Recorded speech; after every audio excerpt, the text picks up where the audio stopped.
aujourd'hui, je suis avec mon invité Mario Ouimet, copropriétaire de Gosselin Photo Vidéo. Bonjour, monsieur. Est-ce que vous? Oh, tu c'est bien. Je peux te tutoyer. Ça va être difficile pour moi, mais je pense que je vais y arriver. Merci beaucoup d'être en studio avec nous. Gosselin Photo, en fait, Gosselin fête ses 90 ans, c'est quasiment 100 ans, là. Je trouve ça vraiment, c'est huge, c'est gros. On va dans un monde qui va assez vite en ce moment. Comment vous faites pour réussir à faire durer la compagnie, mais aussi pour pas qu'il perde son identité?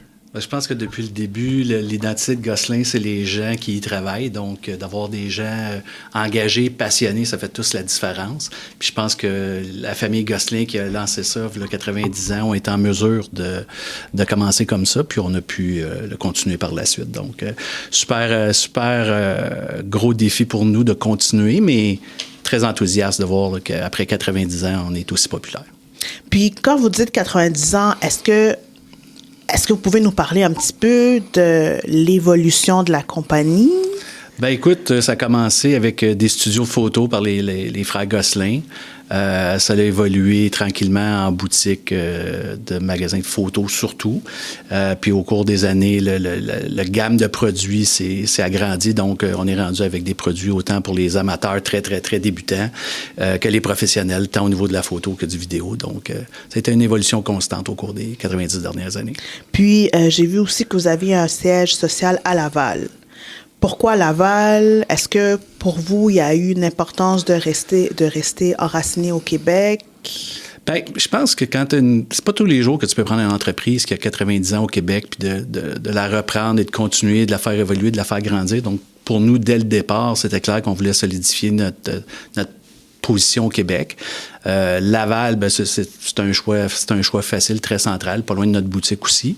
Puis, avec les 20-25 employés qu'on a au bureau, ben ça nous permet là, vraiment de supporter les magasins, tant au niveau là, des différents départements de finance, marketing. Puis, 20-25 employés, est-ce que c'est les... Ben, je ne sais pas comment je pourrais vous expliquer, comment je pourrais vous le dire. Est-ce que c'est les employés, justement, qui y ont je pourrais dire, tatoué Gosselin dans le cœur? Parce que vous dites, justement, qu'au début de l'émission, que ça fait...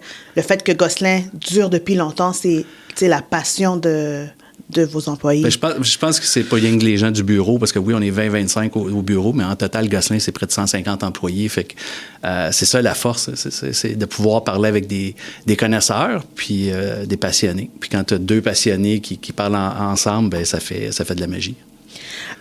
Vous savez, aujourd'hui, on est en 2026, l'accès en ligne, on peut faire tout, on peut même, je fais un petit clin d'œil avec Amazon, on peut acheter plein de choses partout dans le monde. Pourquoi, selon vous, c'est important d'encourager les entreprises québécoises comme Gosselin Photo Vidéo? Bien, tu sais, je pense que même la nouvelle première ministre Fréchette en parlait ce matin, c'est important d'encourager local. Tu sais, il n'y a rien qui va battre... un produit, c'est un produit. Mais il n'y a rien qui va battre la discussion que tu vas avoir avec un connaisseur pour t'assurer que tu as le bon produit pour ton projet. Ça fait une grosse différence. Tu peux avoir l'équipement, mais je pense que ce qui est aussi important, c'est tout le service avant, mais après la vente qui fait la différence. Puis ça, ben c'est sûr, si tu vas acheter sur le web, ben je peux livrer, moi aussi, assez rapidement. Je suis peut-être pas plus rapide qu'Amazon, mais on se débrouille très, très bien là-dessus. Mais il n'y a rien qui va battre ces conseils-là. Puis c'est ça qui fait la grosse différence quand tu regardes en termes d'engagement puis d'expérience client. Il n'y a pas un Amazon de ce monde qui va pouvoir compétitionner des connaisseurs qui parlent avec des passionnés de photos et de vidéos. Il n'y a pas personne qui va battre ça. Puis vous avez dit le avant, le après. Quand on achète un produit chez vous, c'est quoi le avant, c'est quoi le après? Bien, je pense que l'avant, c'est de s'assurer que tu puisses discuter de ton projet, puis s'assurer que tu as le produit, mais le service aussi. Donc, tu sais, tu peux avoir des connaissances différentes. Bien, on offre des services de formation. Pour vous donner un exemple, récemment, malheureusement, pas encore à Laval, mais j'espère bientôt, mais sur la Rive-Nord, il y a des écoles qui nous appellent pour faire du parascolaire avec les jeunes étudiants, pour apprendre des cours de photo cellulaire. mais tu commences ta passion comme ça. Donc, de s'assurer que tu as le bon produit, le bon service pour ton projet, je pense que ça fait une différence. On a lancé récemment, parce que quand on a acquis, on trouvait que les pros n'étaient peut-être pas servis autant qu'ils devaient être servis parce que chaque type de clientèle est différent. Mais l'année passée, on s'est assuré de lancer Gosselin Pro, qui est vraiment un service complètement différent, qui est dédié aux entreprises, au Air Canada de ce monde, n'importe quelle compagnie qui a un studio de photo. Donc, je pense que ça, c'était une façon de s'adapter à notre clientèle. Puis là, je sais qu'il n'y a pas grand monde à l'écoute encore, là, mais une des choses qu'on veut faire aussi, c'est les nouveaux créateurs, les encourager à continuer. Donc, on va lancer très, très, très prochainement, là, je ne dirai pas la date parce que mon équipe marketing ne sera pas contente, là, mais bientôt, on va lancer un programme de rabais exclusif aussi pour la relève. Donc, ça va être un programme de rabais exclusif pour certains types de produits, services de location, impression, pour les gens qui ont une carte étudiante ou qui travaillent dans une école. Donc, on va pouvoir mettre ça en place là, très prochainement. Fait que c'est notre façon d'offrir différents types de services. Fait que vous encouragez vraiment. C'est bien parce que vous encouragez la relève, vous encouragez les gens qui veulent débuter dans n'importe quelle sphère de vidéo, photo. Fait que c'est... je pense que c'est ça, c'est de s'adapter. Je pense qu'il y a deux volets. Il y a le volet à faire, donc je parlais tantôt, là, que ce soit les produits, les services qu'on vend. Mais il y a aussi le côté communautaire, support aux nouveaux créateurs. Fait que, l'équipe L'équipe ici, je pense que le fait de collaborer avec vous autres, c'est une façon de le démontrer. Il y a des festivals, on est dans plein de galas festivals, exemple, au mois d'août, il y a le Festival Émergence pour les gens qui font des courts-métrages. Les gens qui veulent participer, là, je pense qu'ils ont jusqu'au 30 avril pour pouvoir soumettre leur court-métrage, mais c'est une façon d'encourager les gens. Puis tu as tout l'aspect là, de nouveaux, de jeunes créateurs de contenu, puis... si je regarde, là, j'ai des gens comme Guillaume Saint-Amand qui fait des photos de voyage incroyables. Je pense qu'il y a une dame là, qui est la selfie queen. Là. C'est la personne qui fait des selfies, qui est Véronique Duplain. C'est tous des gens avec qui on collabore, qui font de la création de contenu. Puis cette année, je pense que ça a été intéressant aussi parce qu'on s'est impliqué à d'autres aspects. Puis là, j'ai vu aujourd'hui le Carrefour Jeunesse-Emploi. Il y a une section vocation en or qui participent.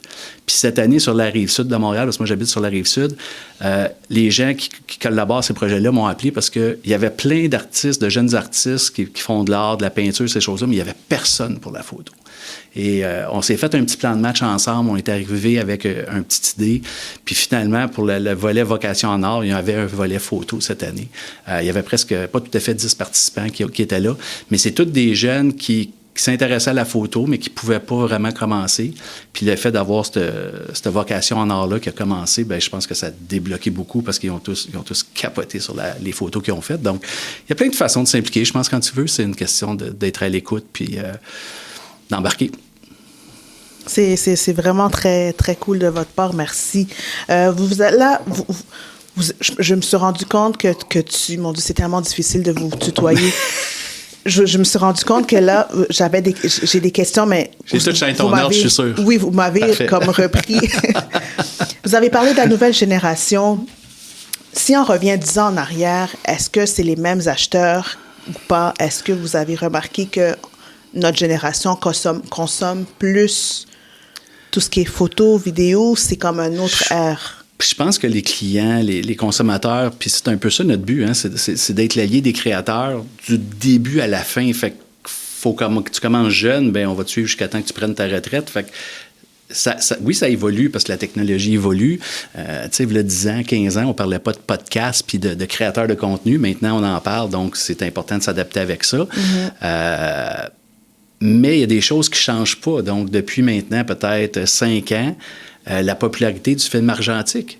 Qui aurait cru qu'en 2026, à l'ère du vidéo, du numérique, des podcasts, des caméras 360, il y a encore beaucoup, beaucoup de jeunes qui s'intéressent à la pellicule 35 mm qu'il faut faire développer. Ça, on revient dans les années... Moi, là, j'étais petit bonhomme, là, il y a peut-être 40 ans là, que c'était populaire. Là, c'était perdu, là, c'était fini, puis c'est revenu à la mode. Donc, ça évolue, mais en même temps, ça reste un petit peu pareil tout le temps.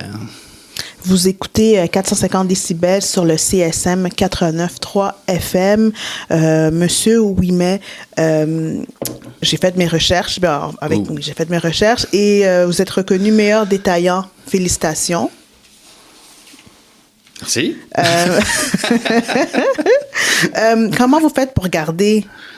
en fait, est-ce que vous avez un secret pour garder cette réputation année après année? Ouais, là, c'est un secret, je peux pas le dévoiler malheureusement parce que mais sincèrement, c'est, tu sais, je le dis puis je le répète parce que j'ai l'impression que j'étais un vieux disque, mais c'est toujours les gens qui font la différence. Puis, tu sais, un des prix qu'on a gagné cette année, c'était le prix Molière, qui était pour la qualité du français sur le web et les plateformes, réseaux sociaux, ces choses-là. Puis, il y a aussi le prix Léger, les sondages Léger qui font un sondage, là, un méga sondage à chaque année qui est sur l'expérience WOW en magasin. Ça inclut, là, pour vous donner une idée, à peu près 16 critères d'évaluation. Il y a 16 000 personnes qui sont sondées. Il y a 250 quelques entreprises qui font partie de ça. Puis ça évalue vraiment l'ensemble de l'œuvre. Puis quand tu regardes tous les points qu'ils regardent, puis qui fait qu'on a fini numéro 1 dans notre catégorie, c'est quasiment impossible de bien finir dans ces sondages-là si c'est pas de tes gens dessus le plancher. Donc, je pense qu'on prend soin de nos gens, les gens l'apprécient. On s'assure régulièrement qu'il y ait des compétences nouvelles, que ce soit des formations, ces choses-là. On s'assure d'engager des gens aussi qui ont ça à cœur, qui ont le goût d'aider les gens, parce qu'au-delà de vendre pour vendre, tu as aussi tout le côté passion qui est là, qui ressort tout le temps. Et je pense que c'est pas bien plus compliqué que ça. Oui, OK. J'étais partie, j'avais d'autres idées en tête, mais je vais revenir sur Terre. Du 17 au 19 avril, c'est l'événement Échanger et économiser chez Gosselin. Donc, vendez votre équipement, photos et vidéos usagés et vous pouvez repartir avec un nouvel appareil. Les offres spéciales sont sur place. Rendez-vous sur gosselinphotovideo.ca ou dans l'un de leurs magasins. Aussi, Monsieur Mario, je voulais vous demander justement cet événement-là. C'est vraiment une très bonne idée. Puis aussi, je me rends compte de ce que j'ai compris, c'est vraiment d'avoir un bon matériel aussi facile d'accès. Puis c'est bien aussi pour l'environnement. Mais est-ce que vous pouvez nous en parler un petit peu plus? Bien, ça fait déjà plusieurs années qu'on fait ça. Puis je pense que ça donne une deuxième vie à l'équipement. Fait que idéalement, le moins de choses vont aux poubelles, là, dans un monde idéal. Tu sais, pour certains, ça leur permet de vendre leur équipement peut-être plus facilement, sans frustration qu'un marketplace pourrait apporter, là, parce que encore récemment, je voulais vendre de quoi, puis la personne ne s'est pas rendue, elle ne m'a pas contacté, elle ne m'a pas répondu. Donc, ça évite ça. Puis je pense que ce qui est le fun avec ça, c'est que quand on remplit notre stock, notre équipement d'usagers, bien, ça permet à d'autres types de personnes peut-être de s'équiper un peu plus, à prix peut-être plus abordable, plus accessible. Donc, ça, c'est super intéressant. Et c'est vraiment facile. Donc, les gens ont juste à se présenter en magasin. C'est sûr que de prendre un rendez-vous, surtout lors de l'événement, c'est peut-être plus recommandé. Mais ça fait une grosse différence. Puis, on fait ça régulièrement. Dernière petite question. Vous, Monsieur Mario, comment vous faites pour garder votre rôle en fait, votre expertise après toutes ces années? Est-ce que c'est la passion le fait que vous avez encore la passion dans le cœur qui fait en sorte que vous êtes encore là? Est-ce que c'est, comme vous dites tantôt, c'est plus vos employés? Est-ce que c'est un mélange de tout? Je pense que c'est un mélange de tout parce que je pense que j'ai commencé, mon premier emploi était dans le commerce de détail, puis j'avais 15 ans, puis j'ai toujours été dans le commerce de détail. La seule chose qui a changé avec les années, c'est le type de produit qu'on vendait. Mais je pense que c'est d'avoir du fun au travail aussi, donc d'avoir du plaisir avec tes collègues, avec tes employés. Tu disais tantôt, tu avais de la misère à me tutoyer, oui. Tu me vois à moitié du temps, mais tu sais, avec les gens en magasin, c'est « Salut Mario », c'est « tu ». Donc, il y a une proximité, puis je pense que cette proximité-là, le plaisir qu'on a, bien, ça aide à continuer à tous les jours.